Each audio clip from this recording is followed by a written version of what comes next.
Screen share करें और start कर दें, जल्दी करें। ठीक है मैम। 1 बजे मेरी दूसरी क्लास है। ओके मैम, ठीक है मैम।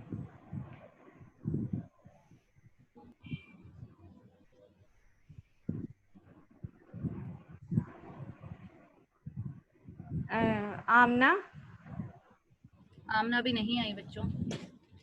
मैम मैं आपको स्लाइड सेंड करूँ, आप जरा शेयर करेंगी, मेरे यहाँ से हो नहीं रही। अच्छा जल्दी जल्दी करें, मेल करें। आप ऐसे स्टार्ट कर दें। चलिए ठीक है मैम, मैं स्टार्ट कर देती हूँ।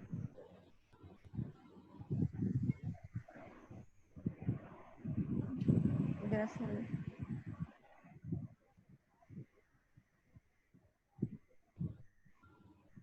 मैम आप यहीं से ओपन कर दे, मैंने ग्रुप में सेंड की है। अच्छा चलिए ठीक है, आप तब तक स्टार्ट करें, मैं करती हूँ, ठीक है, क्योंकि वो ग्रुप में भी ओपन नहीं हो रही। ठीक है मैम। अस्सलाम वालेकुम class, my name is Maryam Kinza and roll number थोड़ा ऊंचा बोलिए, आपकी 72006। आवाज बहुत कम आ रही है। अस्सलाम वालेकुम class, my name is Maryam Kinza, roll number is 72006। Today's my topic is multi modal therapy. Multi modal therapy का मैम अब जो ये होती है कि एक ये ऐसी थेरेपी है जिससे हम लोग जो जो ना जो मेंटली जो प्रॉब्लम्स होते हैं ना लोगों को, उसको थेरेपी उसकी करते हैं। लेकिन ये एक बिहेवियर थेरेपी की ही टाइप होती है जो कि साइकोथेरेपी में रोल प्ले कर रही होती है। कि इसमें ये होता है कि हम लोग कोई मेडिकेशन के थ्रू जो है ना वो उसका जो डायग्नोज वगैरह नहीं करते, सिर्फ थेरेपी के थ्रू उनको डायग्नोज किया जाता है। तो मैम आगे उसका आयशा का था सारा, तो उसकी टेक्निक्स मैंने बतानी है, तो आगे सारी वो जी मैं आप बताऊं। बताइए। चलें ठीक है मैम। इसकी फर्स्ट टेक्निक आती है, इसमें सारी वो पीछे से बता देते हैं बेसिक आईडी, जिसमें जिसमें मसलन हमारे बिहेवियर में, इमोशंस में, या फिर इमेजिनरी टेक्निक जो हमारी थिंकिंग प्रॉब्लम हो जाती है, उन सब में जब हमारी प्रॉब्लम आना शुरू हो जाती है, उसको हम लोग कंट्रोल करने के लिए उसको बिल्कुल थेरेपी, कौन सी थेरेपी यूज करते हैं, मल्टी मॉडल थेरेपी। और उसकी जो 7 पॉइंट्स होते हैं उसकी टेक्निक यूज की जाती है। उसमें सबसे पहले टेक्निक्स आती है फैंटेसी एक्सरसाइज। इसमें ये होता है कि हम लोग जो क्लाइंट होता है ना उसको एक फैंटेसी सिचुएशन में लेके जाते हैं। उसको कहते हैं कि तसव्वुर करे कि वो एक ऐसी प्लेस पे है, ऐसी जगह पे है जहाँ पे कोई बहुत पीसफुल जगह है, जहाँ पे कोई भी किसी किस्म की प्रॉब्लम नहीं है, उसको किसी मरियम भी आपकी तरह की कहाँ से कोई है, स्टार्ट से ही ऐसी। है? मैम टेक्निक जो है ना मेरी जो कहाँ पे है टेक्निक? वहाँ मैम 11 नंबर मैम स्लाइड है ना, वहां से है। Okay okay okay. तो उसका ये उसको ये कहा जाता है कि वो ऐसी चीज को तो ना अपने तस्वुर में लाए कि वो एक ऐसी जगह पे है जो कि बहुत पीसफुल जगह है, जहाँ पे कोई किसी किस्म की कोई प्रॉब्लम नहीं है। उसको कहा जाता है कि और कोई किस्म के हर्डल नहीं है, कि वो बहुत पीसफुल अपनी ना लाइफ स्पेंड कर रहा है, मतलब कुछ टाइम स्पेंड कर रहा है, इस तरह कह सकते हैं। अगर वो ये भी अपॉर्चुनिटी दी जाती है कि वो कहा जाता है कि वो सोचे कि मे बी वो अपने अपने साथ अगर किसी को साथ लेके जाना चाहता है या खुद टाइम स्पेंड करना चाहता है, तो वो उस तरह का टाइम स्पेंड कर रहा है।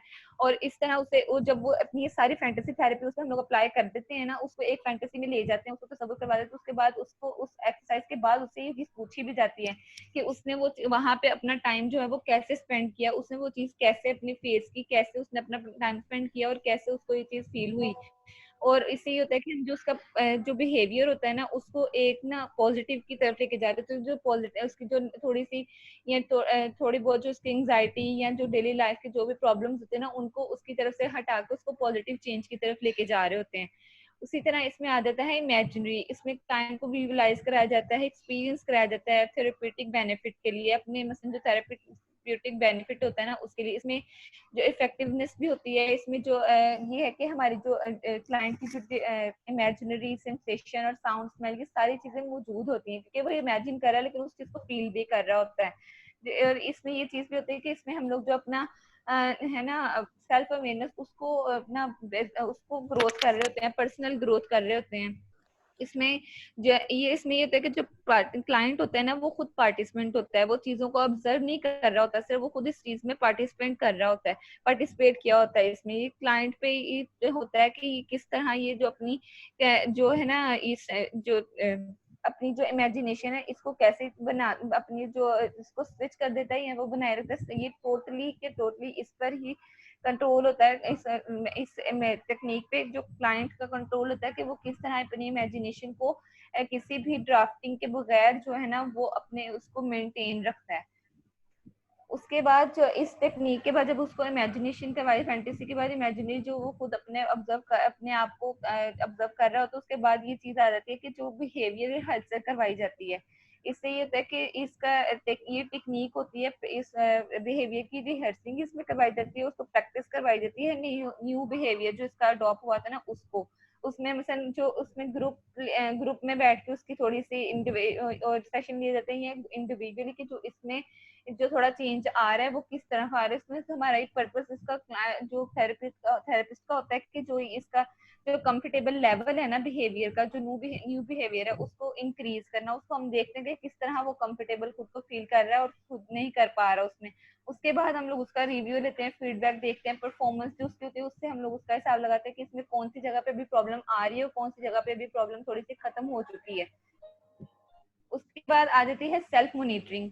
जो इसमें ये होता है, जो थेरेपिस्ट होता है ना वो खुद उसको क्लाइंट से मतलब क्लाइंट को कहता है कि वो अपनी सेल्फ मॉनिटरिंग करे। वो जो क्लाइंट जो होता है ना वो अपने आप को खुद ऑब्जर्व करता है, उसकी जो स्पेसिफिक थिंग्स होती हैं उसको तो उसको अपनी चीजों को देखता है कि कहाँ मुझे प्रॉब्लम है या कहाँ जो भी चीज है वो कैसे मेरे में जो प्रॉब्लम की रेट कर रही है ये जो भी है। इसमें ये आता है सेल्फ कॉन्सेप्ट होता है, फर्स्टली इसमें ये आता है सेल्फ कॉन्सेप्ट है। अपने बारे में वो जानता है कि वो उसमें कि मुझे किन चीजों से प्रॉब्लम है। जैसे अगर कोई ऊंची आवाज में मुझसे बात करे तो मुझे क्या फील होगा, या कोई मेरे साथ अनोय बिहेवियर रखता है तो मुझे कैसा लगेगा, अगर कोई चीज एकदम से टूटती है तो मेरा क्या रिएक्शन होता है, वो इस तरह के देखती है। आगे सेल्फ असेसमेंट करता है वो अपनी। उसके बाद आते सोशली सेल्फ देखता है, तो अपने आप को देखता है कि लोगों के साथ उसका कैसा बिहेवियर है, कि वो सोशली मतलब गैदरिंग में बैठा हुआ वो कैसा बिहेव करेगा। अगर एक अदर पर्सन मसलन उससे कोई अपनी बात वो मनवा रहा है, अगर वो दूसरा पर्सन उससे कुछ कह रहा है तो वो अपना बिहेवियर उस पर कैसा रिएक्ट करेगा।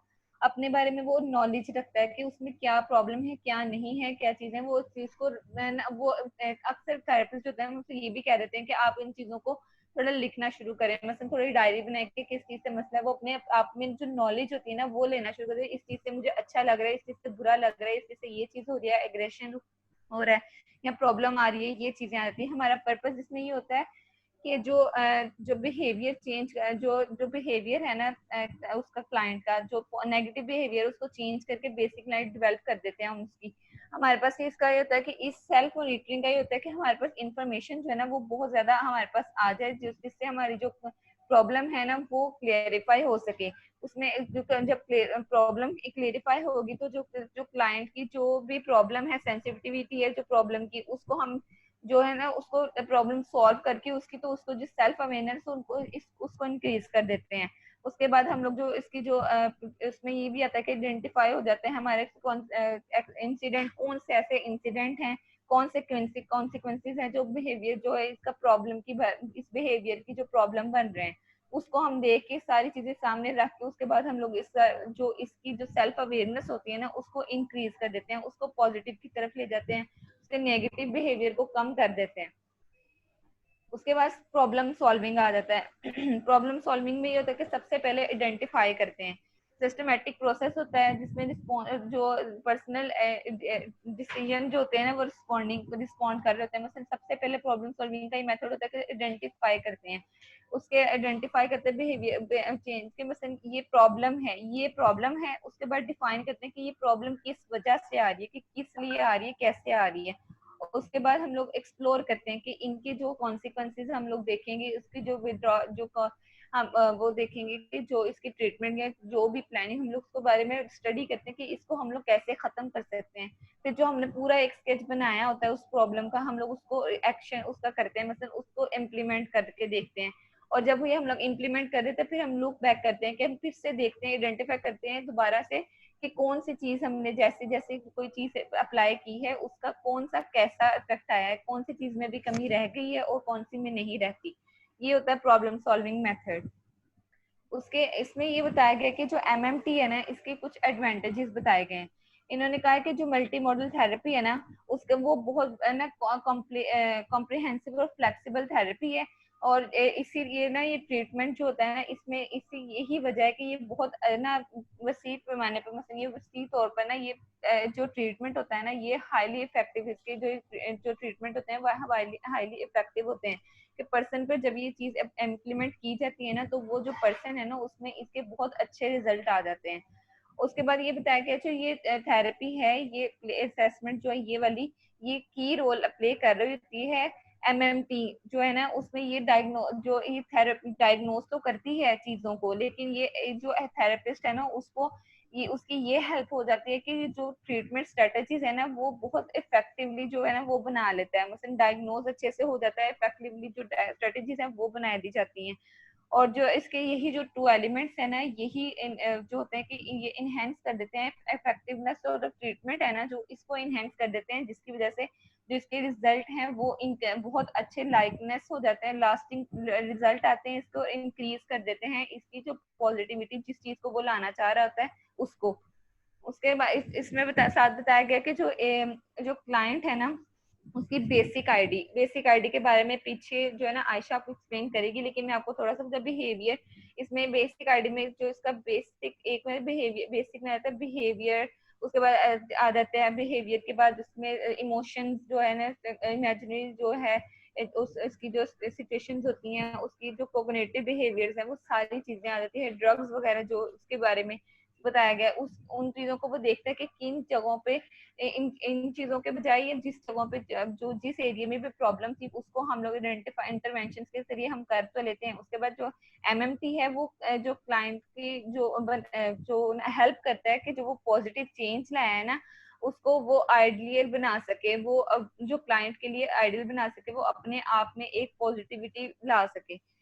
और जो यही वजह होती है जो मल्टी मॉडल थेरेपी, जो थेरेपिस्ट जो है ना वो मल्टी मॉडल थेरेपी जो यूज करते हैं ना उसको सिर्फ क्लाइंट पे अपनी टेक्निक्स को वो कस्टमाइज नहीं कर देते, इंटरवेंशन को टेक्निक को वो सबसे पहले उसको देखते हैं कि जो थेरेप्यूटिक कौन सा थेरेप्यूटिक स्टाइल है जो कि क्लाइंट की नीड के मुताबिक हम लोग उस पर इम्प्लीमेंट करेंगे। कि मतलब हम देखेंगे कि उसकी कौन सी जगह पे कौन सा उसका बिहेवियर प्रॉब्लम, उसके बिहेवियर में या उसके थॉट में या इमेजिनेशन में कौन सी किस जगह पे प्रॉब्लम आ रही है, उस टेक्निक को वो अपनी थेरेपेटिक स्टाइल को उस क्लाइंट की उस बिहेवियर के सामने, उस बिहेवियर को सामने रखे उस अपने टेक्निक को फिट करते हैं कि वो जो अपनी जो है ना अपनी लाइफ उसमें बिल्कुल अपना जो बिहेवियर है वो फिट आ सके वो अपने में से। इसका ये भी एक होता है कि यही वजह होती है कि जो एमएमटी जो है ना वो बाकी थेरेपिस्ट के जो अपनी थेरेपी होती है ना उसकी बजाय सबसे ज्यादा इफेक्टिव होती है, क्योंकि इसके जो रिजल्ट होते हैं वो लॉन्ग लास्टिंग आ जाते हैं। और इसमें ये होता है कि इसका ये मकसद ये होता है कुछ टाइम के लिए सिर्फ थोड़ा सा उनको रिजल्ट उससे जो है ना उसको पेशेंट क्लाइंट के जो है ना उसको किया जाए, रिजल्ट जो आते हैं वो बेनिफिट हो उसके लिए, लेकिन बाद में फिर से वही हो जाए। लेकिन इसके जो थेरेपिस्ट के जो थेरेपी होती है ना इसकी सारी टेक्निक्स यूज करने के बाद इसका जो इस एक क्लाइंट जो होता है ना वो अपनी लाइफ में अपनी प्रॉब्लम से निकल के फिट हो जाता है। और ये डिसऑर्डर्स हैं, जो कंडीशंस हैं, प्रॉब्लम्स हैं जिनके लिए जो एमएमटी जो है ना वो बेनिफिट होती है। अब डिप्रेशन की जो पर्सन होते हैं उनमें ये चीज उसमें ये इम्प्लीमेंट की जाती है, ये टेक्निक्स आ जाती हैं कि जनरलाइज एंजाइटी डिसऑर्डर जिनमें आ जाता है कि अपने बारे में वो बिल्कुल भी और किसी पर्सनैलिटी के बारे में भी वो किसी भी तरह की ना कोई भी मरियम कुछ नाम ले दे इनका, जी वरना लोग मैम तुम्हारी वेट कर रहे हैं वो। ठीक है मैम। पीटीएसडी आ जाता है, eating disorder, panic disorder, social anxiety disorder, relationship problems आ जाती हैं, वेट प्रॉब्लम्स जो है ना उनको ये एमएमटी के जरिए सही किया जाता है। उसके बाद स्ट्रेस मैनेजमेंट आ जाती है, बिहेवियर इश्यूज आ जाते हैं, लो सेल्फ एस्टीम सबसे आगे ये देखा पहले भी बताया कि लो सेल्फ एस्टीम जीरो उसको कम करके पॉजिटिविटी, जब पर्सन में नेगेटिविटी होती है तो उसकी सेल्फ एस्टीम भी लो होती है, जब उसमें पॉजिटिविटी चेंज आ जाएगी, चेंज बिहेवियर हो जाएगा उसका, तो उसकी जो सेल्फ एस्टीम है वो भी इंक्रीज हो जाती है। इंसोम्निया जिनको नींद नहीं आती उनको भी ये प्रॉब्लम काफी ज्यादा हो जाती है, उनको भी इस चीज से ट्रीट किया जाता है, क्योंकि उनको परेशानियां जो उनको एक पॉजिटिविटी बिहेवियर लिया जाएगा तो उसका उनकी ये भी जो चीज खत्म हो जाती है, क्रॉनिक पेन हो जाती है। उसके बाद थैंक यू। मैम ये दरअसल ना ये चेंज किया था, ये पता नहीं है मैम, ये जो क्रिटिसिज्म था ना वो इसका ये नहीं था, इसका थोड़ा चेंज किया था। अच्छा। तो इसमें ये आदत है क्रिटिसिज्म में कि when someone effectively using alcohol and drug, psychotherapy of any kind will have very limited benefit. जो कि लोग जो है ना ड्रग और अल्कोहल वगैरह यूज कर रहे होते हैं, तो जो किसी भी तरह की जो साइकोथेरेपी होती है ना, वो बहुत लिमिटेड टाइम के लिए उन पे इम्प्लीमेंट होती है, मतलब बहुत लिमिटेड टाइम के लिए उनको ये वो ना बेनिफिट उनके लिए रहती है। Thank you ma'am. चलें वर्दा, जल्दी जल्दी आ जाओ मैम अब हम दे दें। अब, आप वेट फरमाइए। Okay ma'am. अस्सलाम वालेकुम मैम। वालेकुम मैम स्लाइड्स आप शेयर करेंगी? नहीं बच्चों, आप कर लें, मरियम की तो हो नहीं थी रही उससे, इसीलिए मैंने कर दी। ओके मैम, मैं चेक करती हूँ। हाँ, और साथ साथ स्टार्ट कर दें आप जल्दी जल्दी। मैम जी बस 1 मिनट है।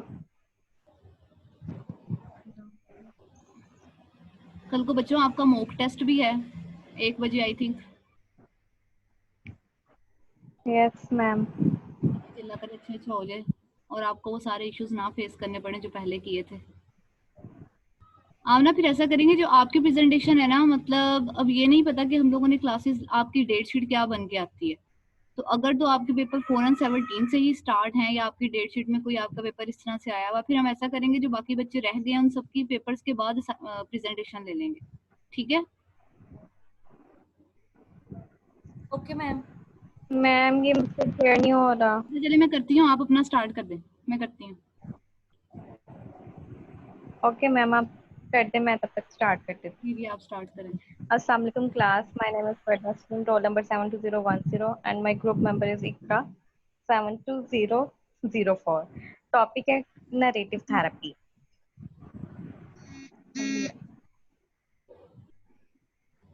What is narrative therapy? Narrative therapy is a form of therapy that aims narrative therapy के कुछ एम्स उन्होंने बताए हुए हैं, जिसमें फर्स्ट है कि इंडिविजुअल को जो उसकी प्रॉब्लम्स होती हैं उससे सेपरेट करना होता है, और इंडिविजुअल के जो एक्सटर्नलाइज इशू होते हैं उसे हम लोगों ने सॉल्व करना होता है रेदर देन इंटरनलाइज। देन आ जाता है relies on the individual own skills. उसकी जो स्किल्स होती हैं उन्हें रेस करना होता है हम लोगों ने, इंडिविजुअल्स की जो स्किल्स होते हैं बताना होता है आपकी ये स्किल्स हैं। Then sense of purpose to guide them through difficult issues. जो पर्सन होता है उसे गाइड किया जाता है, उसके डिफरेंट जो भी से इश्यूज चल रहे होते हैं उसके थॉट सेंस में उसे गाइड किया जाता है। बेसिकली ये डेवलप किया था 1980 में मिशेल वाइट एंड डेविड ने। ये दो थेरेपिस्ट थे जिन्होंने नरेटिव थेरेपी को डेवलप किया था। इनका मानना था कि जो नरेटिव थेरेपी है ना, ये पर्सन को इसके पर्सन की प्रॉब्लमेटिक और डिस्ट्रक्टिव बिहेवियर का को ट्रीट करने की थेरेपी थी, ठीक है।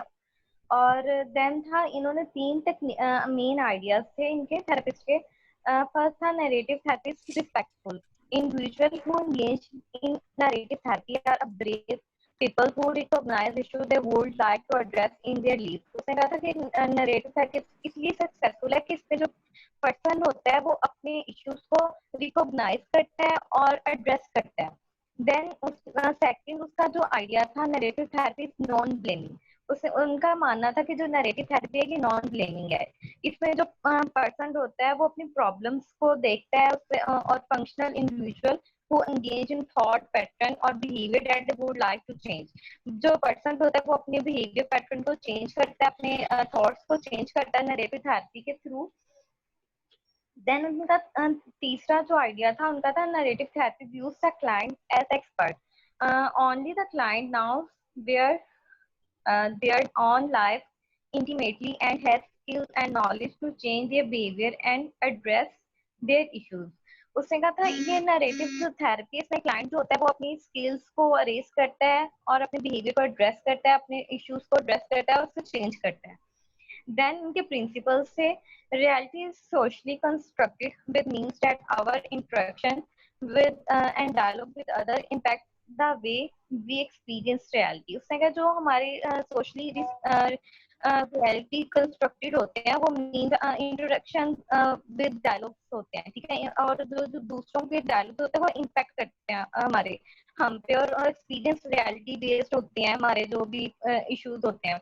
Then the reality is influenced by the communicated through language, which suggests that people who speak different languages may have radically different interpretation to some same experience. उससे क्या है, हमारी जो कम्युनिकेशन थ्रू लैंग्वेजेस होती है, हम लैंग्वेज के through communicate करते हैं। उसमें बहुत से पीपल ऐसे होते हैं उनकी लैंग्वेजेस डिफरेंट होती हैं, लेकिन उनके जो इंटरप्रिटेशन ऑफ डिफरेंट इश्यूज होते हैं वो सेम होते हैं, उनके एक्सपीरियंस सेम होते हैं। Having a narrative that can be understood help us organize and maintain our reality. In other words, stories and narratives help us to make sense of our experiences. जो narrative therapy होती है ये हम stories telling होती है, इसमें जो हम help करते हैं client को to make sense of our experiences, कि अपने experience को वो make sense करें. Then आ जाता है there is no objective reality or absolute truth. What is true for us may not be same for another person and even for themselves at other point in time.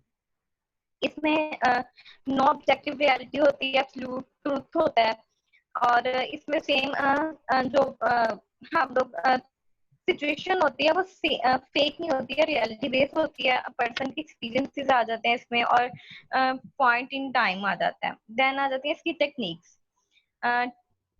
Telling one story, putting together a narrative, helping our clients work their story gives them an opportunity to discover meaning. जो first इसकी technique है telling one story, इसमें client से हम लोग एक story work करवाते हैं, ठीक है, जिसमें उसे उस क्लाइंट को अपॉर्चुनिटी होती है कि वो डिस्कवर कर सके मीनिंग, अपनी जो थॉट होती है उन्हें मीनिंगफुल कर सके, फाइंड हीलिंग, उसके जो भी प्रॉब्लमेटिक है उसे वो ठीक कर सके, स्टैब्लिश और रीस्टैब्लिश आइडेंटिटी कर सके, और fact to for success in therapy. इसकी यही सक्सेस है कि इसमें वो जो क्लाइंट होता है वो अपनी हीलिंग फीलिंग्स और थॉट्स को एस्टैब्लिश और आइडेंटिफाई करता है। देन आ जाता है एक्सटर्नलाइजेशन टेक्निक्स। एक्सटर्नलाइजेशन टेक्निक्स में significant distinction, but there is a profound difference between the mindset of someone who labels themselves as a problem person and someone who's engaged in problematic behavior. Externalising technique में जो होता है, हम person जो होता है अपने प्रॉब्लम को आइडेंटिफाई करता है और इंगेज करता है प्रॉब्लमेटिक बिहेवियर को, और जो उसने लेबल की होती है अपनी माइंडसेट में, उसके थॉट्स में होता है कि अच्छा मुझे ये प्रॉब्लम, उसने इस प्रॉब्लम को लेबल किया होता है कि अच्छा मुझे किसी को स्ट्रेस है, किसी को एंजाइटी, जो भी उसने लेबल किया होता है अच्छा मुझे स्ट्रेस है, ये उसमें उसकी प्रॉब्लमेटिक आ जाएंगी। Someone who engages problematic behaviour, उस बिहेवियर को प्रॉब्लमेटिक उसके लिए होगा। देन आ जाता है deconstruction techniques. Deconstruction makes the issue more specific and reduces overgeneralizing. It also clarifies that what the core issues or issues actually are. Deconstructions में techniques में यही आ जाता है कि हम लोग जो उसके thoughts और issues होते हैं उसे रिड्यूस करते हैं, उसकी ओवर जनरलाइजेशन को कम करते हैं और क्लियर करते हैं उसके इश्यूज को जो एक्चुअली में होते हैं उसके इश्यूज। देन जो टेक्निक्स है वो इकरा प्रेजेंट करेंगी। जी जी इकरा आ जाइए, आ जाइए।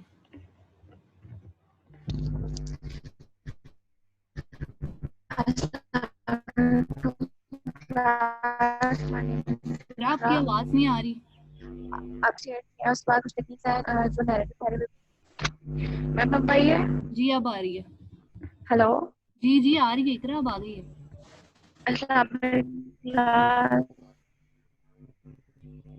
आपके साथ वर्दा ने कुछ टेक्निक शेयर किया है, उसमें सब फर्दर में आपके साथ टेक्निक आती है।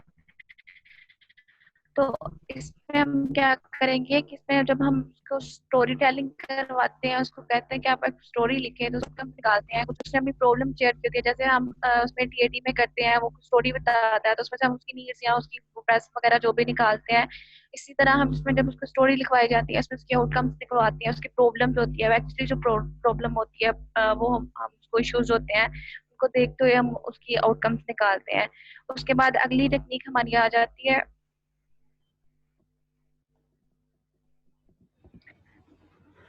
एक्सटेंशनलिज्म आ जाती है। इसमें ये होता है कि जो जनरल जो होता है, ये इसमें होता है कि जब आप एक पर्सन जो होता है वो अपनी स्टोरी अपनी प्रॉब्लम जो होता है वो उसको फाइंड आउट नहीं कर रहा होता, उनका मीनिंग नहीं जान रहा होता, को प्रॉपर्ली वो जान नहीं होता, जानना है क्या हो जाता है आपका माइक? एनालाइज कर लेता है और नैरेटिव थेरेपी में हम उसको क्या करते हैं कि हम उसको उसकी हेलो। जी जी इकरा, बीच में पता नहीं क्या हो जाता है। जी मैम, तो इसमें ये होता है कि इस टेक्निक में हम करते हैं अपने क्लाइंट जो होता है हम उसकी प्रॉब्लम्स को एक मीनिंग देते हैं, जो उसने ऑड मीनिंग दिए होते हैं उस ऑड मीनिंग को हम उसके प्रॉपर प्रॉब्लम को एक प्रॉपर मीनिंग देते हैं और उनको क्लियर करते हैं कि आपकी जो प्रॉब्लम है वो एब्सोल्यूट ट्रूथ क्या है उसका, वो बेस पे करी है। उसके बाद मैम इसमें आ जाती है इसकी कुछ नैरेटिव थेरेपी की एक्सरसाइज बताई गई है और इंटरवेंशन है। इसमें असल में जो कन्वर्सेशन पर डिपेंड है और क्लाइंट होता है वो प्रॉब्लम को शेयर करता है, तो इसमें एक हम लोग जो वो जो एक्सरसाइज यूज करते हैं उसमें पहली जो हम थेरेपी में इंटरवेंशन अप्लाई करते हैं वो स्टेटमेंट का पोजीशन मैप। जब हम स्टोरी बनवाते हैं तो उसमें हम उसका एक पोजीशन मैप बनवाते हैं और उसमें ये चार चीजें जो है उनको फॉलो किया जाता है। वो सबसे पहले क्या है कि हम कैरेक्टरिस्टिक्स पूछते हैं और उसका नेम पूछते हैं जो उसकी प्रॉब्लम बताई गई होती है, जो लाइक जैसे वो बताता है स्टोरी बताता है कि मतलब किसी की स्टोरी बता रहा होता है या वो किसी अपनी प्रॉब्लम को स्टोरी की सूरत में बताता है।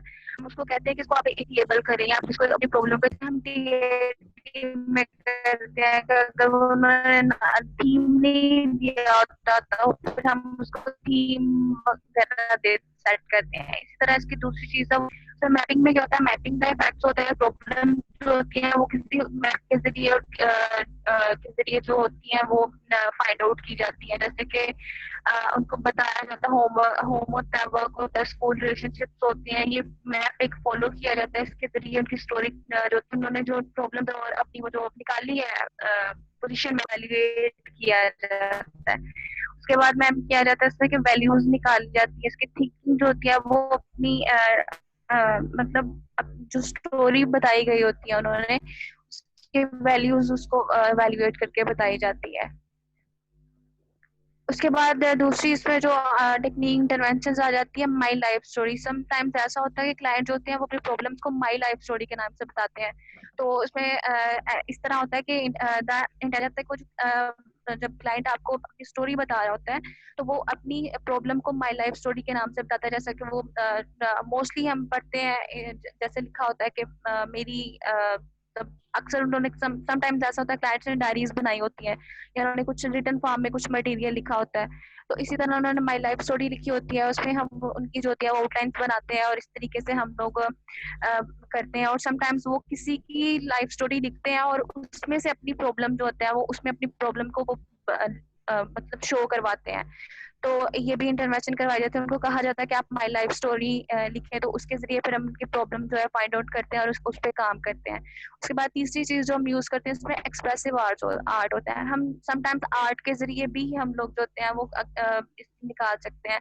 जैसे हम लोग ने वो जो रुशाक का टेस्ट था उसमें आर्ट ही है एक किस्म का जिसके जरिए वो प्रॉब्लम को फाइंड आउट करते हैं। तो जब एक्सप्रेसिव आर्ट यूज किया जाता है स्पेशली ये बच्चों के लिए यूज किया जाता है।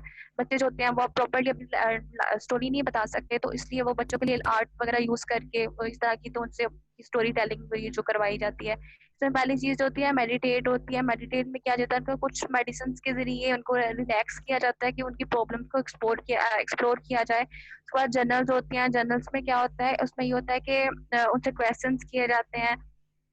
सेट ऑफ क्वेश्चन होते हैं काफी ज्यादा ना, जैसे कि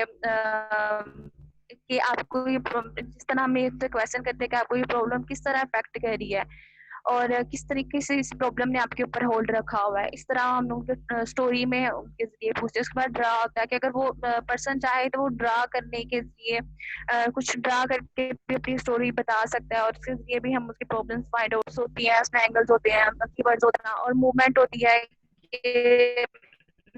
मूवमेंट होती है वो हम लोगों को वो भी शो करवाती है कि अनयूजुअल मूवमेंट वो करते हैं और स्टोरी टेलिंग में करते हैं। उसके बाद विजुअलाइजेशन भी होती है इसमें। इसके बाद एग्जाम्पल्स कुछ दिए गए हैं या नैरेटिव थेरेपी में जब हम अपने क्लाइंट से कुछ एग्जाम्पल्स क्वेश्चंस पूछते हैं तो उसमें कुछ एग्जाम्पल्स यहाँ पे ऐड हैं। वह है कि इट साउंड एट तो problem is part of your life कि आप कैसे आप सोचते हैं कि आप ये प्रॉब्लम आपकी लाइफ में कितना मतलब इम्पोर्टेंट रखती है। उसके बाद ये भी पूछते हैं कि आपने कितनी दफा कितनी मतलब देर से आपने इस प्रॉब्लम को नोट किया हुआ है और इस प्रॉब्लम ने आपको कितना ज्यादा what effect does the problem have on your life, किस प्रॉब्लम ने आपकी लाइफ पर कितना ज्यादा इफेक्ट रखा हुआ है। इस तरह के क्वेश्चंस हम जो उससे पूछते हैं स्टोरी लिखने के बाद पूछते हैं, तो वो हम लोगों को क्लियर कर जाते हैं या वो पहले पूछते हैं। उसके बाद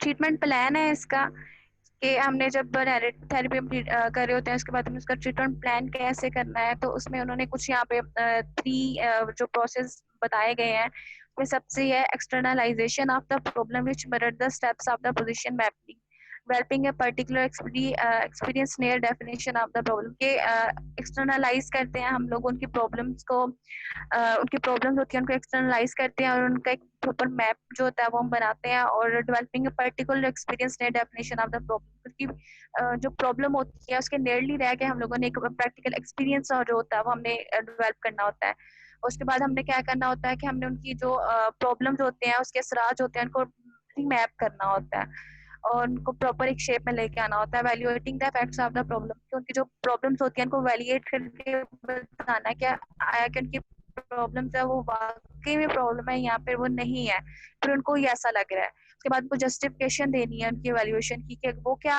सोचते हैं और आपकी वैल्यूएशन क्या है और इसकी जस्टिफिकेशन को क्लियर करना है।